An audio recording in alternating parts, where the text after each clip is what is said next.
Hello there, booktube, and welcome to my wrap-up for the week ending the 26th of September.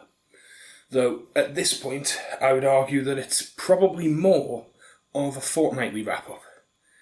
Because this is the second time I've skipped a week. Because I didn't make one on the 19th and I didn't make one on the 5th.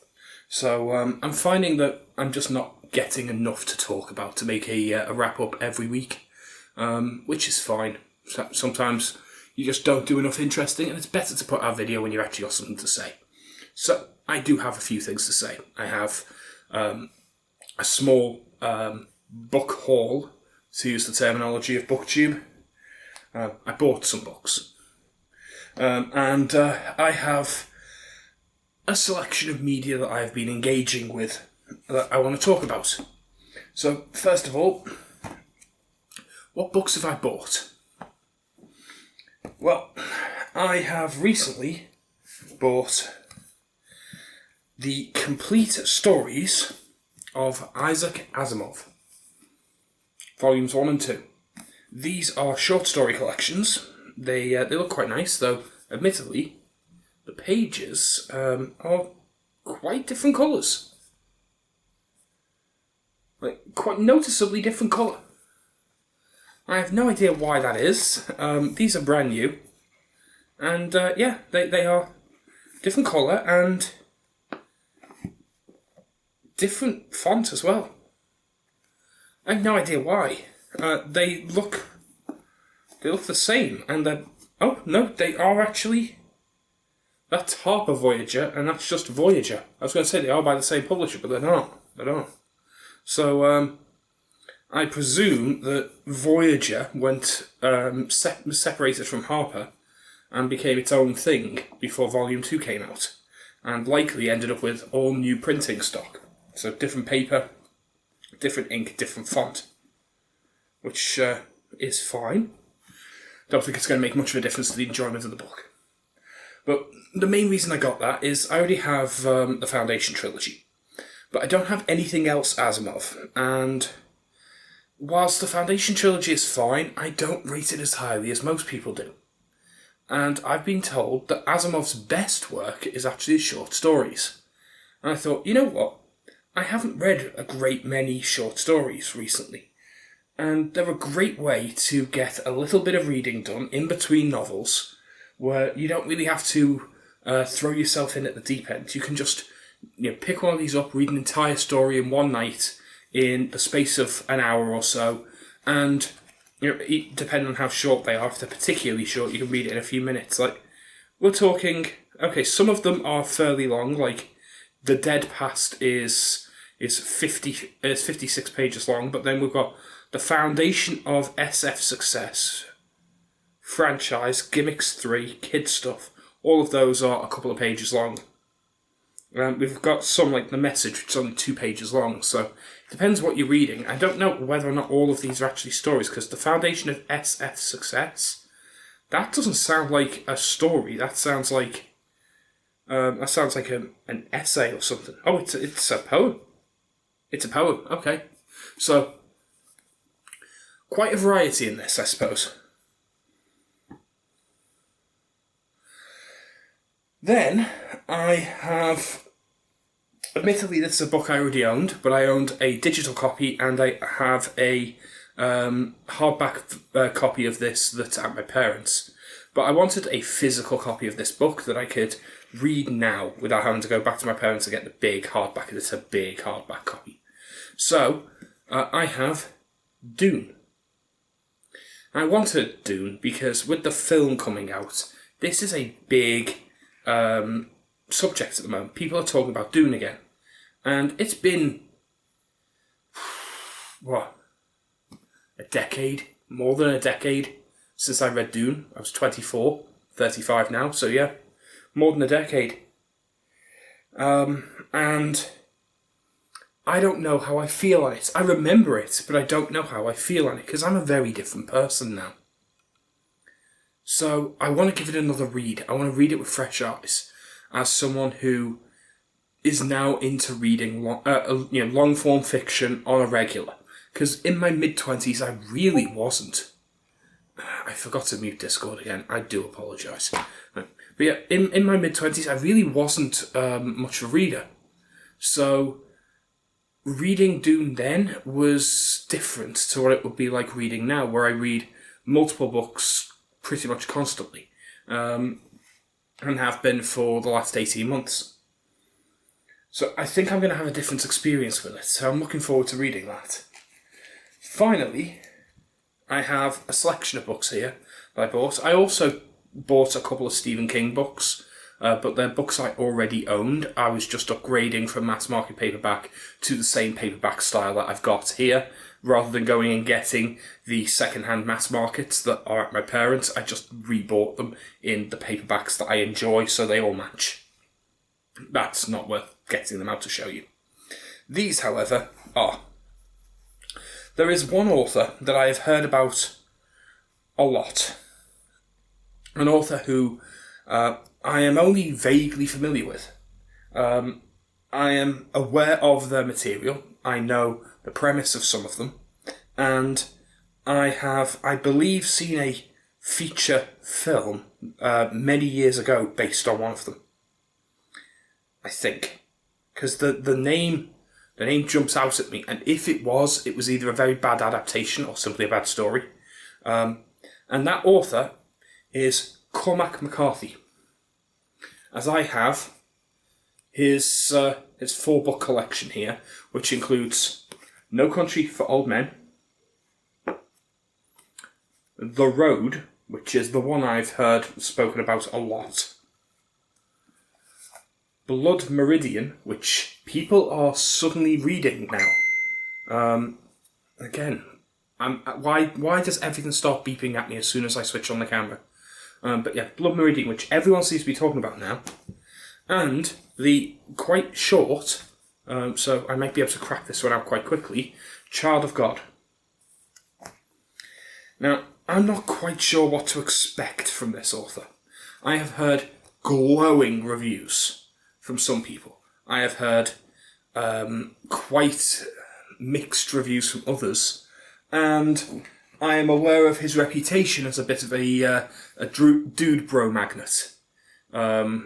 So I don't know what to think, because honestly, there's enough people who have recommended Cormac McCarthy to me that I trust that I will probably get at least something out of it. Because I don't think that they're just going along with it. I think that there are likely themes and elements in these books that appeal to the dude bros, and most of them don't actually read it. They just put it on their shelf because it gives them that kind of status. The same way that most of them will have, like, you know, books on stoicism and, you know, the writings of Jordan Peterson and things like that. Jordan Peterson's a big one for them. I like Jordan Peterson. I think Jordan Peterson's a brilliant man. I've watched many of his lectures. I've read both of his books that have come out recently. And I think he's a really good speaker, and he's got some important lessons that modern men aren't learning. The thing is, he does have a reputation amongst them, and some of them practically hero worship him. Cormac McCarthy is similar in that regard. They buy his books, they promote his books as important, and I'm not sure why. I was expecting them to be a lot longer, if I'm honest. I'm fairly sure that all 4 of these books together is thinner than my copy of The Stand by Stephen King. Maybe not. Maybe not. My copy of The Stand is quite a doorstop, but it is only a paperback, so maybe not. But page count almost certainly, because take out the covers and the page count will show. Like we've got 186 pages for Child of God. Blood Meridian is 353 pages. So 350, 180 something, was it? 186. So we're looking at 536.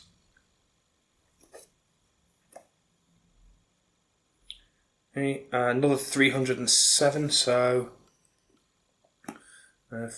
36, 142, 842, and No Country for Old Men is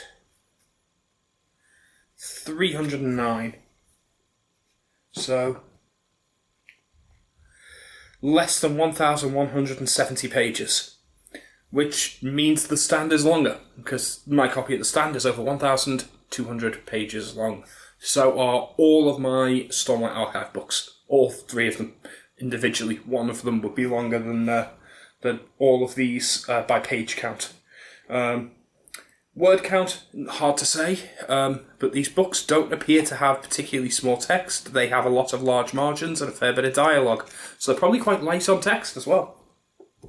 So I would go as far as to say that I would deem the Stormlight Archive books, the Stand, It, and a few others that I've got are probably larger, probably larger by word count as well.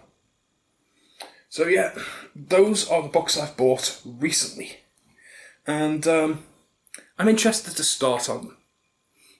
Cormac McCarthy is one that I want to get in on the conversation. I want to understand what people are talking about, I think I saw a film based on No Country for Old Men, but if I did, it was years ago, and I don't remember it. I think it was kind of on in the background, if that makes sense. I don't know for sure. Other stuff that I'm doing at the moment, I am currently reading Ray Brad. I can never say his name, and I don't know why. It's not that difficult. Ray Bradbury, or actually Ray Bradbury. It's not Berry, it's Bury. So Ray Bradbury, Fahrenheit 451, which is one of my favourite. Which is one of my favourite books. The film's awful. It's not one of my favourite films. The film is terrible. But this is one of my favourite books. I think it has a very important message. But it's been a few years since I've last read it, so I'm reading it again. And this was the book that was picked on my recent poll, or at least the author was picked on my recent poll, as one that people would like to see reviews for. Cormac McCarthy was on that poll as well, as were a few others. In fact, there was one book I forgot to get. You know what, I'm not going to get up, I'm just going to stick a picture of it here. And that is Adrian Tchaikovsky's Dogs of War, which I also now own, and it's actually a fairly thin book as well. So that is another one that I have recently bought. So, again, Adrian Tchaikovsky was on that poll as well. So these are all authors that I intend to get to fairly soon. This is my current read. I also finished Arm of the Sphinx, which I absolutely adore. I will say right now, this is a 5-star read and is immediately in my top 5 books of all time. This is a fantastic book, and I thoroughly loved it. It is a beautiful book in a lot of ways. And there are elements in this book, moments with characters in this book, that legitimately had me in tears. Moments where, and they're subtle, they're small moments. You don't need to have like a huge epic battle and a big character death and someone grieving over them while they die for something to be emotionally cutting. This was emotionally cutting.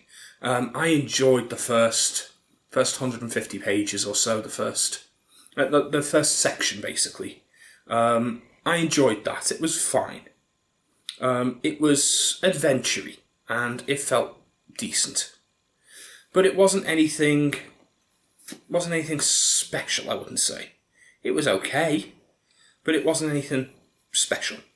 It was just fine. It was more of an adventure book than anything else. And it didn't have the same feel, the Alice in Wonderland for adults feel, that the first book had. And the book is largely separated into 3 sections, which I've separated out there. So the first section is very adventure-y. and kind of feels a bit steampunky, a bit Treasure Island, if you get my meaning. There's a sense of people being in a bad situation, but they're generally good people doing questionable things because it's how they need to survive. And you get a bit of camaraderie between them, it's fine. The second section, that's when it changes a little in tone, and it starts to feel almost like, I would say almost like Gulliver's Travels. Like, I'm getting a lot of like classic kids revamping vibes from this series. The first one felt very much like Alice in Wonderland for kids, for adults. This feels very much like Gulliver's Travels for adults. Because, yeah, I definitely got that vibe most of the way through the middle of this book. This third section, however, slowly adds more and more depth to each and every character. It is a massive section of the book, and it is it's just more and more interesting as it goes on. It starts being bizarre and difficult to follow, if I'm honest. This third section, it gets more and more crazy to the point where it almost breaks my suspension of disbelief. It almost went just a touch too far.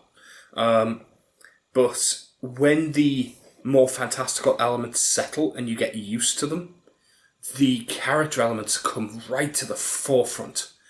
And I adored the last 150 pages. I would go as far as to say the last 150 pages of this was really good, and the last 60 pages was heart-meltingly good. It made me feel for each and every character at such a level that I didn't really know what to think by the end. I actually stopped towards the end, closed the book, and openly cried, audibly cried. Because one of the parts that I wasn't expecting, just a small emotional realization for one of the characters, hit with such force and hit so unexpectedly and so realistically, and I could feel a sense of empathy for that character so much that I legitimately put the book down and cried for a solid minute. Just openly wept. I haven't done that with a book in years. I don't think I've done that with a book in decades. I think the last time a book actually made me not just cry, not just tears roll down my face while I'm reading it. That I've done. But I was actively audibly crying. The kind of crying you do when you just lose control and you sob. I was doing that. I have not done that since I was a teenager. Amazing book. Maybe some of the themes just hit me just personally. I did find a lot of the elements with certain characters that I didn't expect to relate to hit home like a train. It's beautiful when that happens. This is what literature should be. It's what it should inspire in people.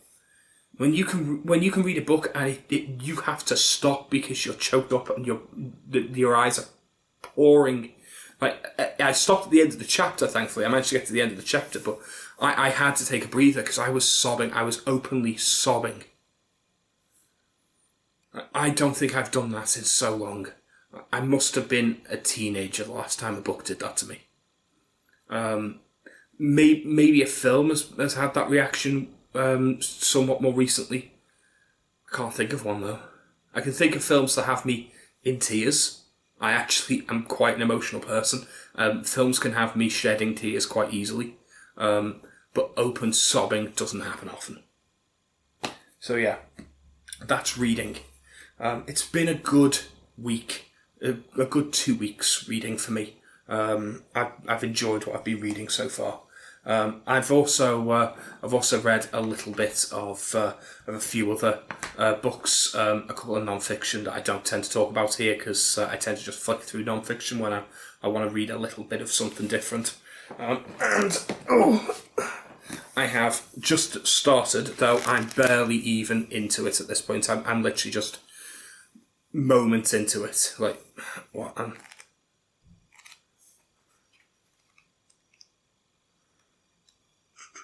Where is the... Okay, I'm literally less than 40 pages in. And that is Recursion by Blake Crouch. This book is my next big read. I wanted something a bit different, so I went for sci-fi. Because I've been reading a fair bit of fantasy recently, so I'm going to go with a decent sci-fi. So this is what I'm reading at the moment. It is fine so far. I have no issues with it yet. But I don't really have an opinion of it yet. So we'll see what I make of that. Games-wise, I have been playing video games. I have been playing a fair amount of Bloodborne still. I was tempted to go for the Platinum Trophy. And two things happened. First, I looked up the Platinum Trophy and found that there are missable things in Bloodborne that you need to do before you kill Ron the Vacuous Spider. I found this out 2 hours after killing Ron the Vacuous Spider. So, my choices are start again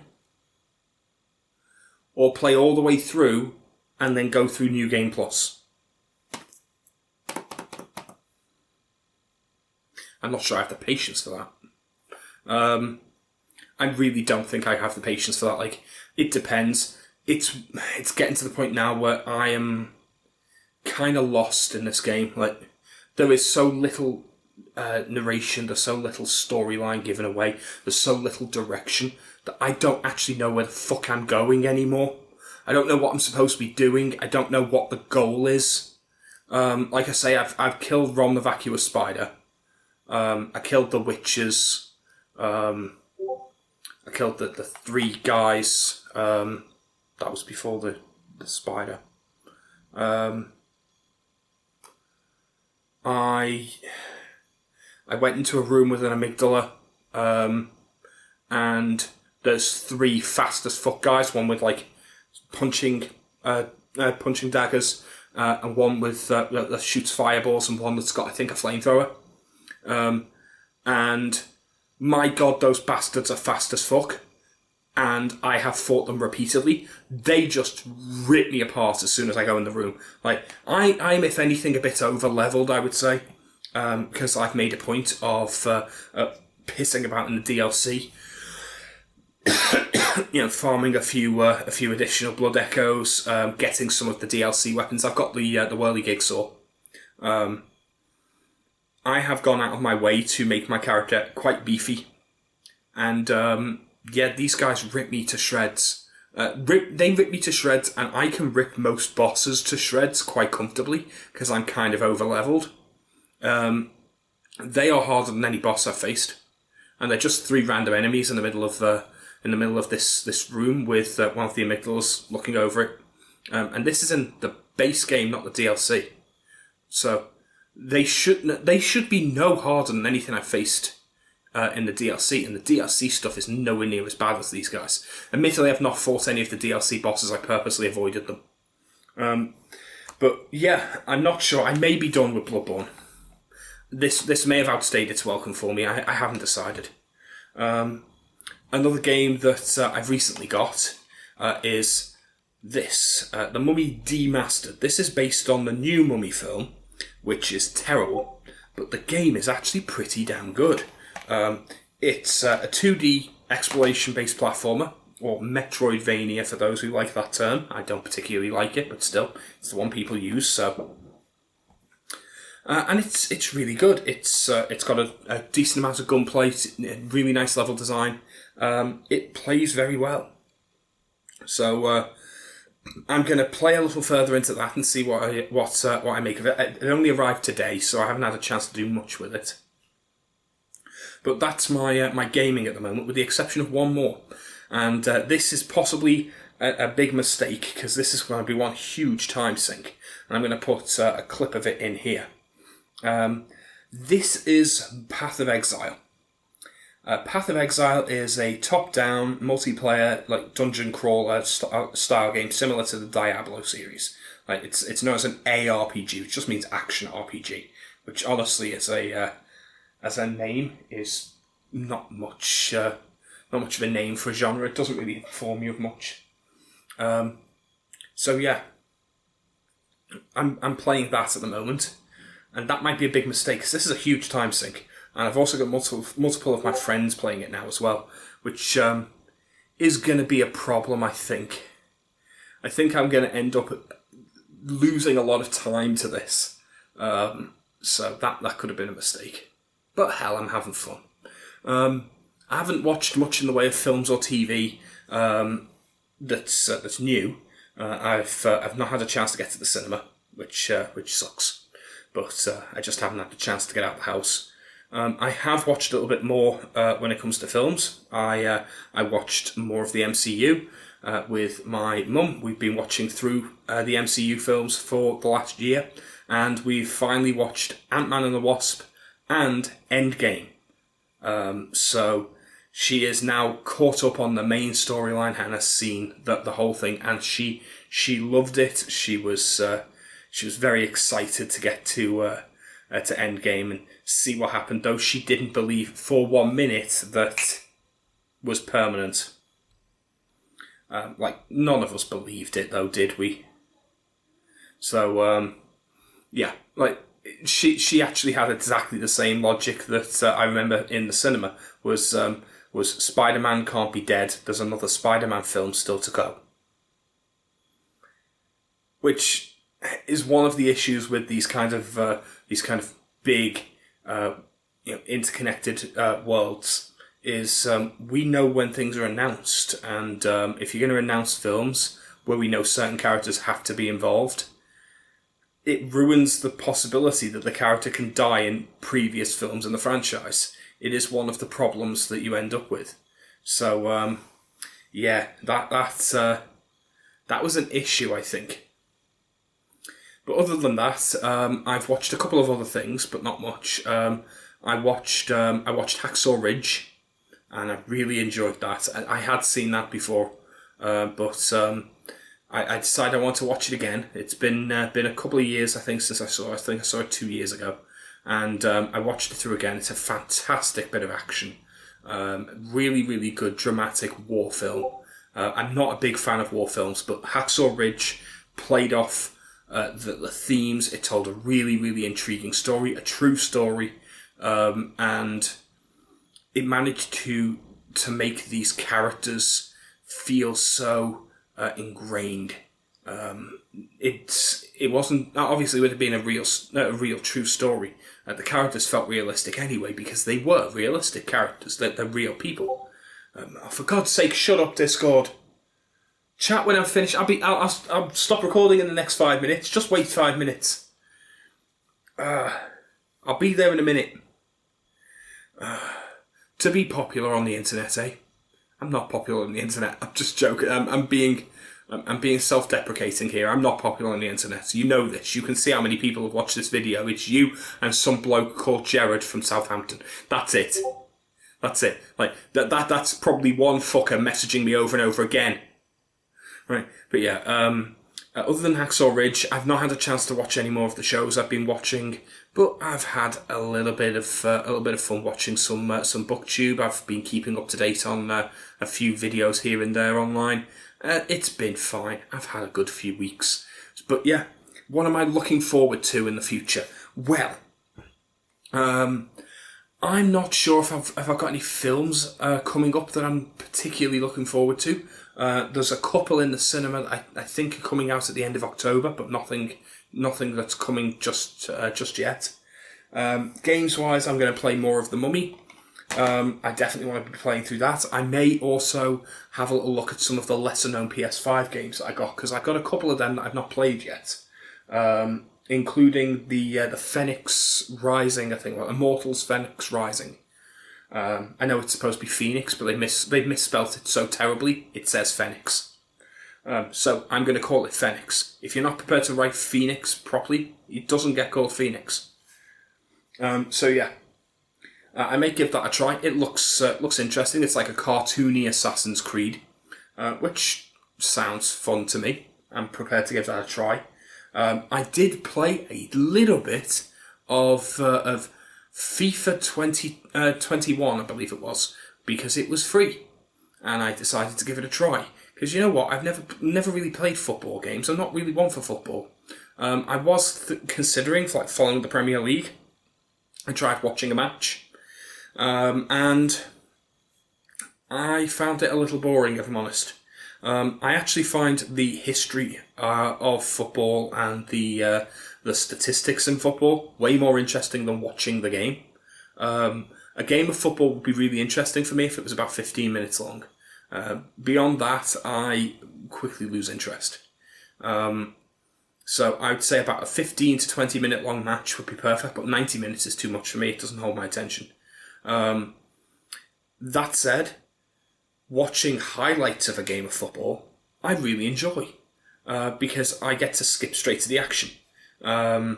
Maybe it's just that I'm not invested enough for the rise in tension to really get to me.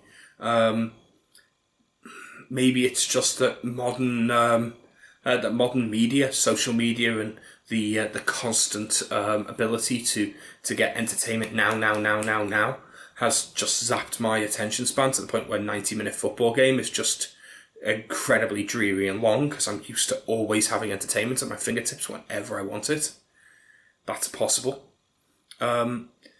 So yeah, I don't know how I feel about that. I'm still going to follow the Premier League because I'm interested. I watched a couple of documentaries about football, about the history of football, and about the building of football stadiums, and the way the funding was moving through the Premier League. And as silly as it sounds, watching a documentary about how Premier League teams were being funded made me interested to follow the Premier League, more because I wanted to see how the teams would move through, how they would compete against each other, whether the rich teams will beat the homegrown teams, that kind of thing. It's fascinating to see that kind of meta game.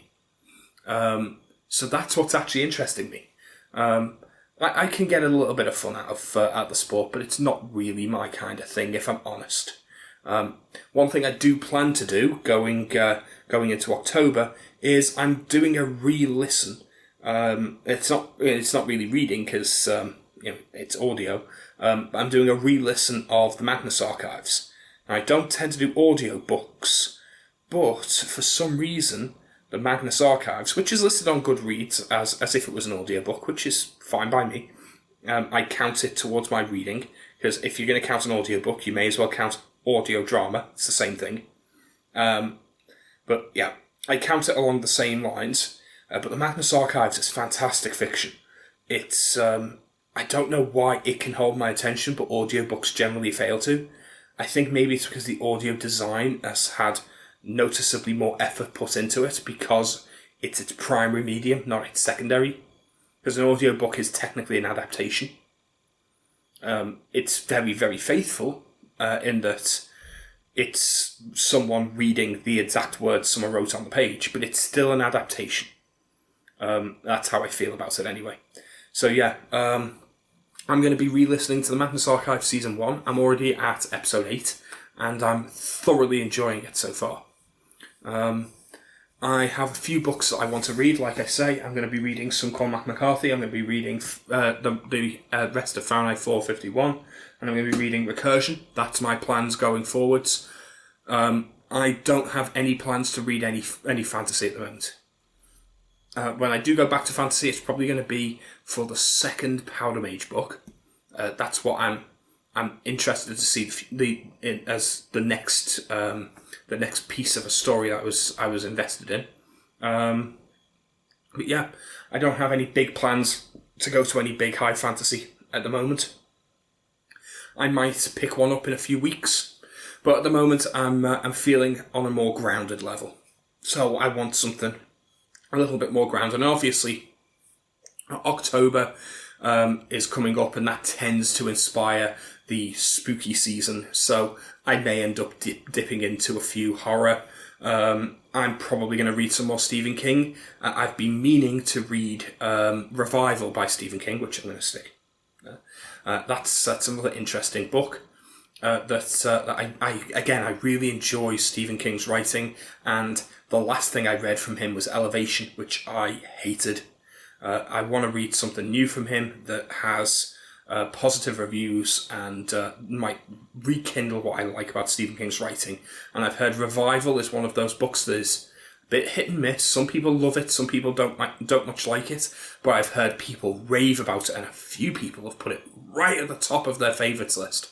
So I'm interested to see what comes of it, because even if it's one I don't like, at the very least, I will not like it for interesting reasons, because it seems to be at least slightly polarising, so it's not going to be boring as hell like Elevation was. That's my hope. Anyway, that's me done for today.